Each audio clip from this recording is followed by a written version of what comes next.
One easy way to compare liberalism versus conservatism is to examine how governments have fared when executing policies according to those principles. So to better understand what happens when Democrats run your state, we'll examine the liberal stronghold of California. And by doing so, we may find some insight into whether or not the mantras that left-wingers chant actually perform better when put into actual practice. Here's what happens when Democrats run your state.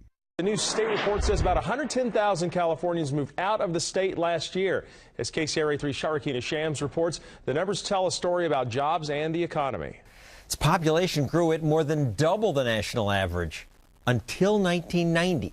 Then something changed. Last decade, 2 million more Americans moved out of California than moved in. A new state report says more people left California last year than the number who came in, a net loss of about 14,000 people. Between 2001 and 2009, almost 650 Californians migrated to states like Oregon, Arizona, Texas, Nevada. Your special reports have looked at businesses, but what about just population numbers? California has always been seen as a magnet, people moving here from other states. Is that still happening? Actually, the opposite is now true, where California has net exported close to 100,000 people. Most of them moved in, according to the latest census figures. The prime destination is Texas. It may be a state of stunning beauty and wonderful weather, but people are still leaving California in droves. Some 3.5 million residents deserting this state in the last 30 years. But why are people fleeing California? There are several reasons. The first being that liberal control means a big, over-regulating government. California will probably go broke.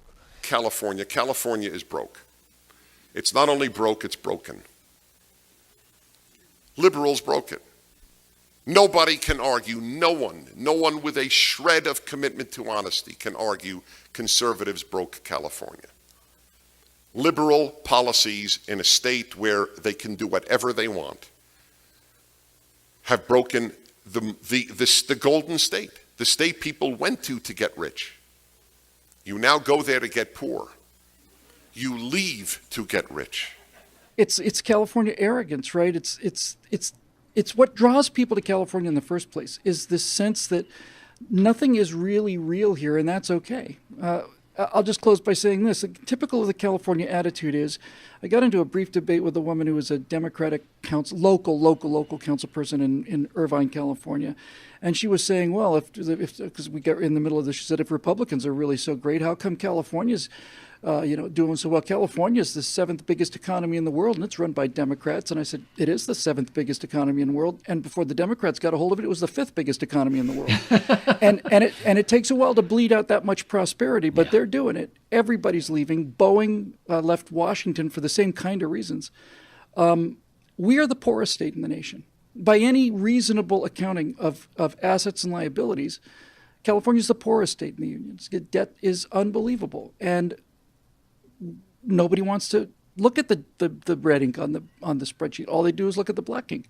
And so more and more red ink builds up, and sooner or later, they're going to pay. We're going to pay. And what's happening is that because of high taxes, big regulations, unhealthy lawsuit climate, and a lot of government spending, people are leaving the state. In just this century, Texas has created more than 1 million new jobs. California's lost more than 500,000. From 2004 to 2010, 680,000 people moved from other states to Texas. A whopping 185,000 of them California. Meanwhile, many California companies are thinning their ranks. Chevron is moving 800 jobs from their Bay Area headquarters to Texas. Waste Connections shifted more than 100 jobs to Texas from Folsom. And other California firms are also on the move. While the Golden State taxes and regulates companies near to death.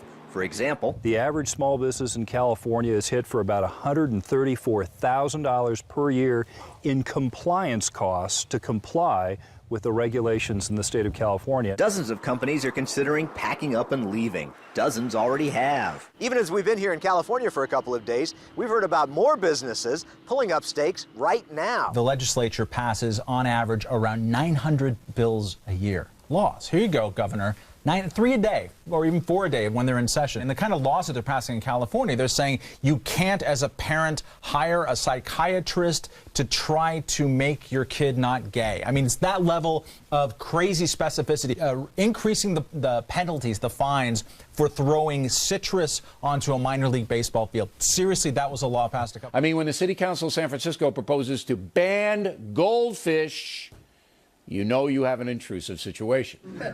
You know, the fact of the matter is that people have too much space in their houses, and we could just share our space with other family members. We would reduce our housing needs right there.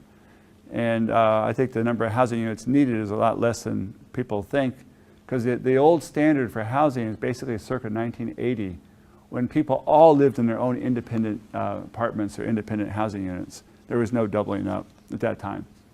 And that's probably never going to be seen again in America. We're always going to be, well, you know, we have assimilation going on in LA right now. You know, assimilation is a two-way street. And so we're all living to live like Asians with multi-generational families. That's the American way now. In Texas is just a wonderful state. It's a wonderful state. I mean, we went to a little town in the middle of nowhere, and we were talking with some of the people there, and they were talking about how they were basically just able to build their houses without any state permitting, without any local permitting. They just go out and build a house. Like, that's America, man. I mean, that's awesome. In California, you have to get a permit to retile your bathroom. I mean, legitimately, you have to get a permit to retile your bathroom. In my house. A good example is if you want to build a strip mall. It takes, just to get permission to break ground and start construction, it takes 4 to 5 months on average in Texas. It takes 4 to 5 years on average in California. And that's one of the things that helps drive up the cost of housing and business complexes and factories in California. Companies leave for 3 primary reasons: high taxes, excessive regulations, and the threat of really ridiculous lawsuits. And they are leaving for places like Arizona, a state that means business. Arizona's fast-track permitting allows certified architects and engineers in Phoenix to get building permits in a single day. By contrast, Dwayne Woods will tell you that California's process is painfully slow. As the former executive at Waste Management, the largest recycling company in the world, Woods moved his regional headquarters from California to Arizona. We started trying to permit a major recycling facility in LA, at an old landfill site, mind you. That site is still not permitted to this day. How long has that taken? Over 10 years. And after a decade, there is still no facility in California. Yet it took just 2 years to build the same plant in Arizona. If you took a whiteboard and said, how can we make it difficult? How many agencies can we layer on?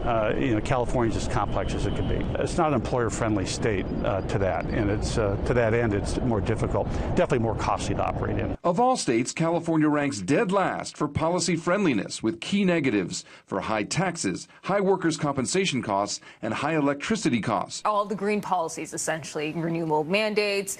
Renewable mandates are for solar and wind and other things which are higher cost, and because California's imposed that on their energy industries, costs are higher in California than in Texas. Is that That's right, about 50% higher in California. 50% higher. Yeah, and they're going up. That's the scary thing, is that they could go up even more. Government at the state and local level consumes about 1/3 more of the economy in California than it does in Texas. And that, with that extra government, you have things like 1/3 of the nation's welfare recipients are in California, even though they only have 1/8 of the population. You have more regulations, more taxes, everything. We have a graph of the welfare recipients, the percentage of households receiving public assistance. Much higher in California than the U.S. average, and lower than average in Texas. What you see is that the state with the highest poverty rate in the nation is California, higher even than the District of Columbia. And that should really be a warning or caution to progressives who maintain that this big government model is really the path to prosperity. We argue that it's entirely the opposite, that in fact Texas is a model for how America could be better run and there could be more prosperity by having less government. California's had over 10% unemployment every month of Barack Obama's presidency until basically last November. And it's still 3% higher than Texas. Yes, and it's been higher in California than the national average every month since 1990. There's been more job growth in Texas. Texas gained in the past 10 years more than 1 million jobs. California lost about 500,000 jobs. But the Brown administration denies that California is bleeding jobs to other states. Texas Governor Rick Perry taking a victory lap this week after Toyota announced it will move its national headquarters and thousands of jobs to the Lone Star State after 30 years in California. It's a big win for the governor, who has made it his mission to lure companies away from high-tax, high-regulation states. California Governor Jerry Brown, who's up for re-election this November, had this to say about the automaker's move. We got a few problems. We have lots of little burdens and regulations and taxes. But smart people figure out how to make it. Notice California Governor Brown's rebuttal to companies leaving California in droves due to excessive overregulation by big government liberals. He says smart people figure out how to make it, which means there must be a lot of dumb business owners in California, because Spectrum Location Solutions found that about 9,000 companies moved their headquarters or diverted projects to out-of-state locations away from California from 2008 to 2015 due to the Golden State's hostile business environment. And they aren't all mom-and-pop shops. Companies like Toyota, Carl's Jr., and Nestle, among others, have found California to be bad for business. But it's not just high taxes and excessive regulations. Its anti-business sentiment has created the perfect breeding grounds for frivolous lawsuits. California ranks as the worst state in America for treatment of class action lawsuits, the worst for damages applied to lawsuits, the third worst in timeliness of decisions in the litigation of those lawsuits. They rank fifth worst in judges' competence and second worst in judges' fairness, according to the U.S. Chamber of Commerce. California is perpetually ranked among the worst governed states in America and has more debt than any other state and the worst credit rating of any other state. But how do they rack up such massive debt? Where does all the money go? The first thing big government bureaucrats do with your tax dollars is give it to their own being other government workers and massive unions that are big donors to Democratic politicians. Is that the Los Angeles City Council members are paid $178,000 per year? They are the highest paid legislative body in the nation, John. We just had a councilwoman that Janice Hahn went to Congress, the House of Representatives, and she has to take a cut in pay. They make more money than United States senators for a Los Angeles City Council. Los Angeles, each councilman is given a car? They get a car that has a license plate that says exempt, so they can park in meters and they don't get tickets. $178,000 per year in Los Angeles versus in Dallas, $37,000, San Antonio, $1,400. California is not a right-to-work state. They have very powerful unions, especially government unions. They are to spend millions and millions of dollars to promote bigger government and higher taxes. 4 California cities have now declared bankruptcy, Stockton the biggest, and San Bernardino. The result isn't pretty. Some 50-year-old retirees were promised they can collect forever. Well, until they die, but actually after that too, because their spouse may collect after they die, and the money just isn't there. Politicians promised them much more money than the town had. So, do the people in San Bernardino realize that's the reason the town went belly up? No. One union blamed the mayor and former city manager for spending money on a downtown movie theater. Yeah, the movie theater is nice, but it's nothing compared to the $45.8 million deficit that the city of San Bernardino is running. And by the way, when they filed for bankruptcy, they had $150,000 in the city bank account. The San Bernardino politicians said, we didn't see it coming. How could they? They owed $46 million. They had $100,000 in the bank.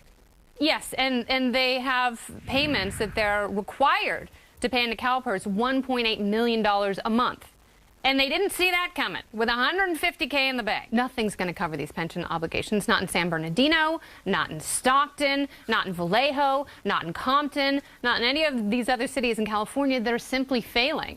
California's also going bankrupt. $167 billion in debt. Are you kidding me? That is grossly irresponsible for a state with as many natural resources as California.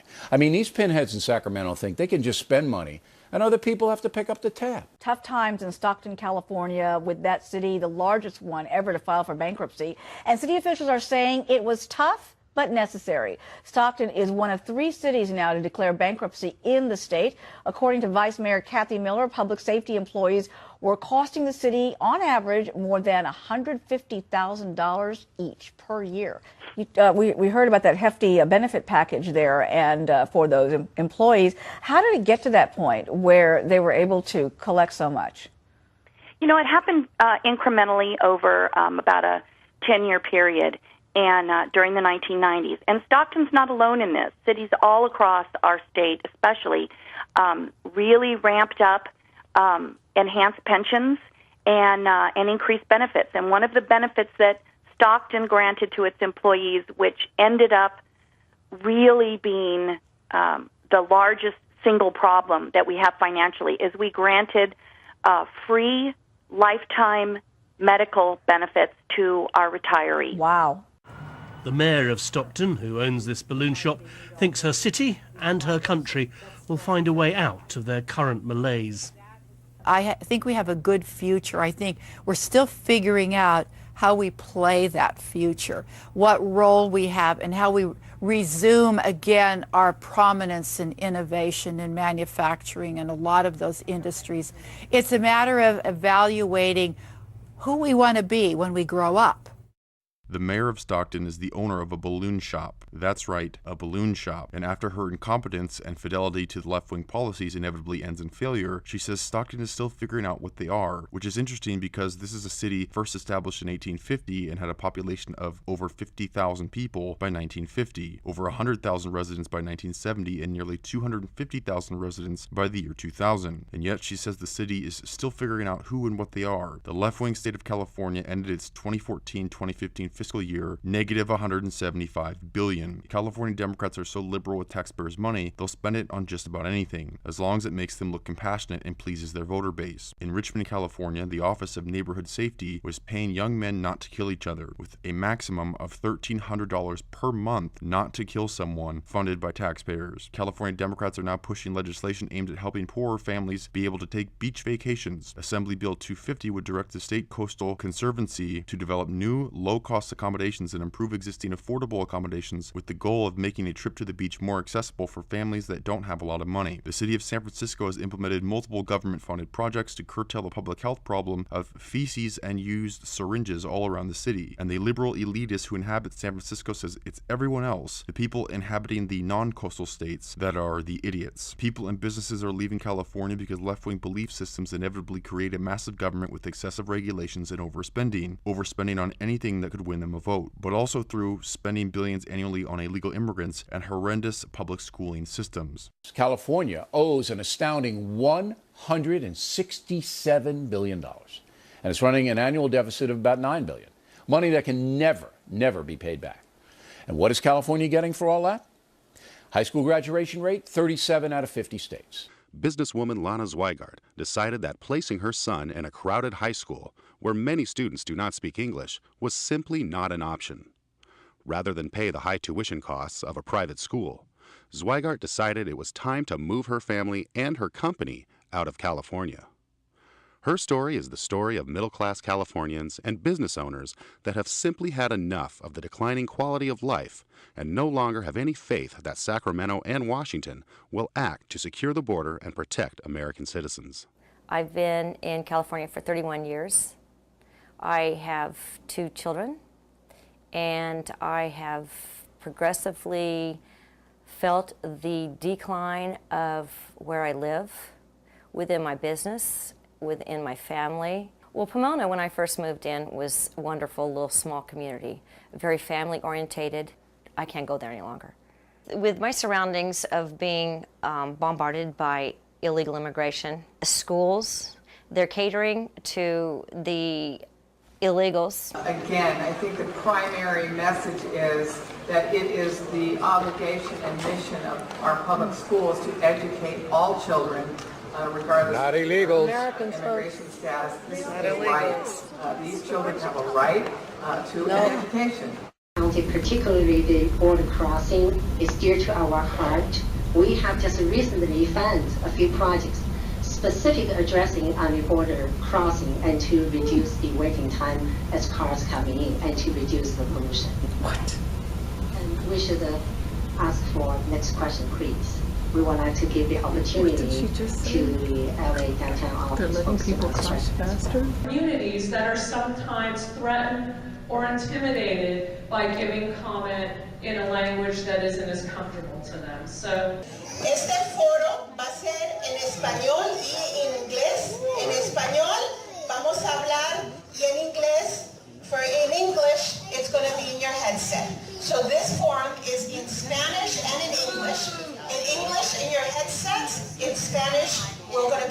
speaking on the microphone. We live in America. It should be in English. More people here speak English and Spanish.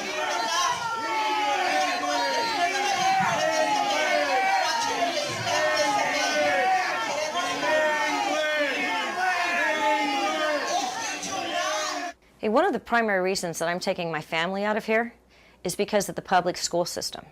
And if I would have had to send my children to their neighborhood schools, we would have had to speak Spanish in order for him to go there. When we get things from the school district, it comes in Spanish. I speak English, I want things in English, and I demanded that our school not cater to Spanish speaking. They have to learn English.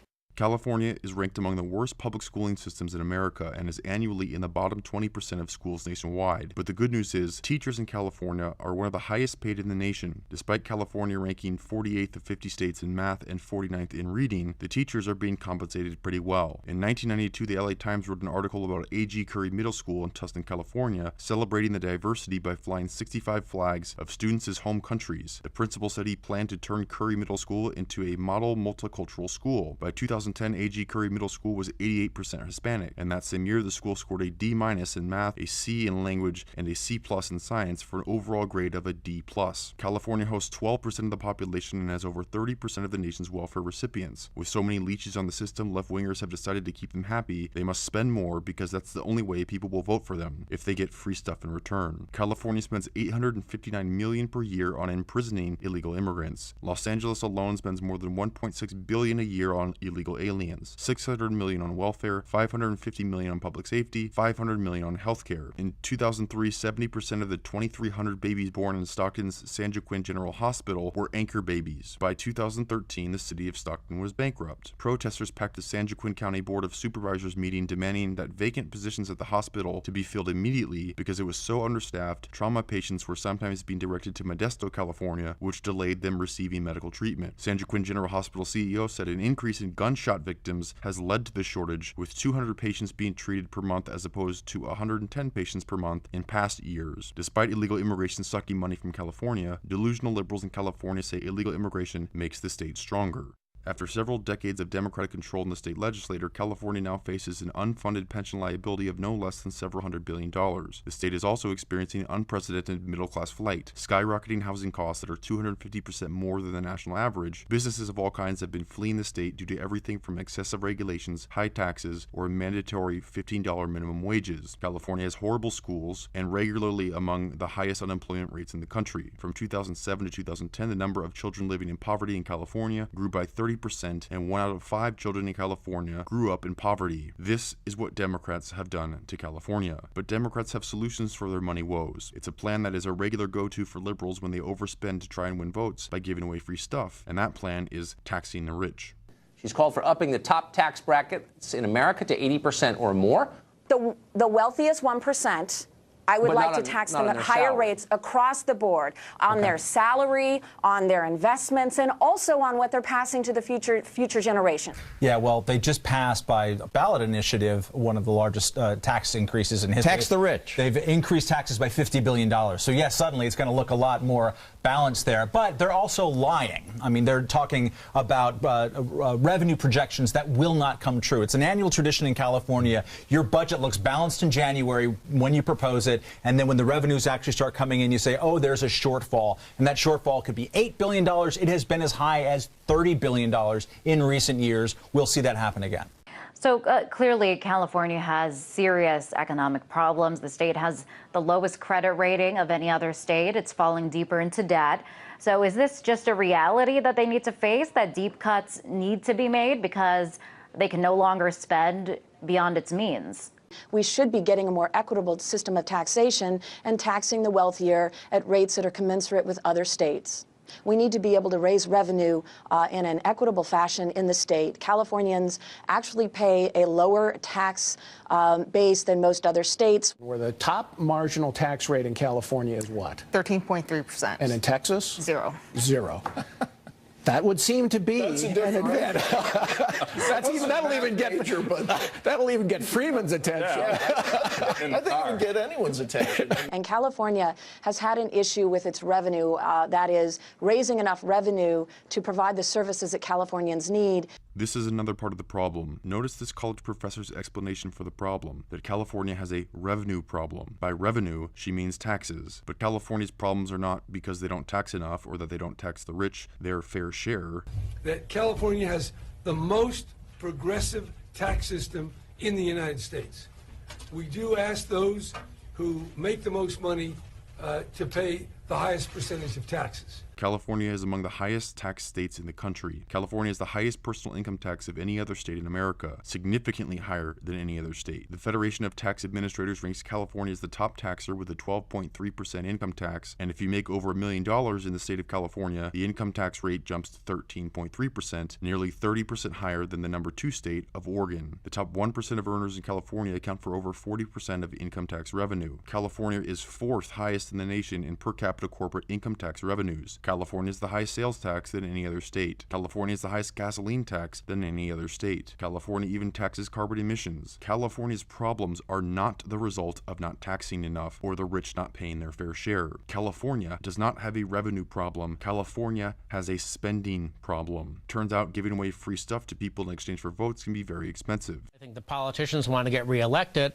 and the state government workers want to get as much as they can before the whole house of cards comes tumbling down. The problem is California is Greece, the Greece of America. There are too many people riding in the wagon, not enough people pulling the wagon. Now they've raised taxes, so you're going to see the productive people leaving the state and more people living off the government, voting for more government, but sooner or later, nobody's there to pay the bills. It's too expensive to create jobs. It's too expensive to finance a bloated workforce. It's too expensive to maintain all these pensions. But by the time you reach that level, if more than 50% of the voters in your state are somehow riding on the wagon, are either government welfare beneficiaries, government workers, or the retired living off government, how do you ever change? And that's what makes me so pessimistic. A beautiful state that I think is being ruined by big government. California has failing infrastructure all over, with an estimated $130 billion backlog in needed infrastructure repairs. California just passed another tax increase, a 12 cents per gallon gas tax and 20 cents per gallon on diesel fuel, while also increasing the vehicle licensing fee from $25 to $175 per year, depending on the value of your vehicle, the average fee increasing by $48 per year. California's general fund has increased by $36 billion over the past 6 years, and yet there's no money for infrastructure. The money they should have spent on infrastructure, they spent on their constituents and voters in the form of government handouts. The bad business climate created by liberals forces businesses to flee. With less jobs, unemployment rates become high. Importing immigrants from third world countries who are largely uneducated, unskilled, and speak little to no English makes employing them difficult, so they live off the taxpayer. Never-ending welfare benefits given to the poor provide just enough to get by, and in return generate loyalty to Democratic politicians because the poor depend on them for their income. So voting Democrat is essential to their livelihood. Modern liberalism, as exemplified in the state of California, is a giant Ponzi scheme, which inevitably ends in financial collapse. And when that collapse happens, they won't say it's because of government, they will say it's because of capitalism and greed. And so in order to save us from greedy capitalists, we need more government control. In a previous video, I covered how liberals' so-called compassion destroyed the economy, and after it happened, they didn't attribute the failure to left-wing politicians implementing compassionate policies that ignore basic economic principles. They say it's because government didn't do enough, and that will always be the answer when Democrats in government ruin their surroundings. The Ponzi scheme is Democrats win votes by appealing to the emotions of the populace. They champion to help the poor, the sick, and people from third world countries, and the way they help them is by giving them free stuff, welfare benefits, free schooling, scholarships, free health care, increasing minimum wages, and appealing to each and every union, giving them more money, more benefits in exchange for votes. But all these promises cost money. But the government doesn't know how to make money. Government only knows how to take it. And as soon as their voter base wants something else, they are perfectly content to use your money in return for loyalty from their voters. And if you don't like it, you're a racist, sexist, homophobic, misogynist, ableist, Islamophobic, xenophobic bigot who hates the poor and sick. This is what liberalism creates, a system that rewards the unproductive at the expense of the productive, and with never-ending mouths to feed and votes to win, they make more promises that cost more money, and those who have the money and run the businesses that provide the jobs end up leaving, and then you have a failed state.